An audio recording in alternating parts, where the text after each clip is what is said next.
સ્થાનિક સ્વરાજ્યની ચૂંટણીના ગરમાવા વચ્ચે વડોદરા જિલ્લા ભાજપમાં મોટા સમાચાર સામે આવી રહ્યા છે। પક્ષની શિસ્તનો ભંગ કરનારા અને પક્ષ વિરોધી પ્રવૃત્તિમાં સામેલ 11 જેટલા કાર્યકરો સામે ભારતીય જનતા પાર્ટીએ લાલ આંખ કરી છે।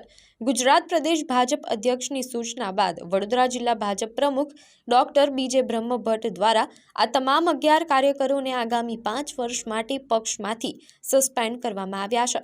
આ કાર્યવાહી પાદરા, સાવલી, વાઘોડિયા, કરજણ, ડભોઈ અને વડોદરા તાલુકાના વિવિધ મંડળોમાં કરવામાં આવી છે। સસ્પેન્ડ કરાયેલા કાર્યકરોમાં એવા લોકોનો સમાવેશ થાય છે જેઓએ ભાજપના સત્તાવાર ઉમેદવાર સામે પોતે અપક્ષ તરીકે અથવા તો કોંગ્રેસમાંથી ઉમેદવારી નોંધાવી છે। કેટલાકે વળી પોતાના પરિવારના સભ્યોને પક્ષ વિરુદ્ધ મેદાનમાં ઉતાર્યા હતા।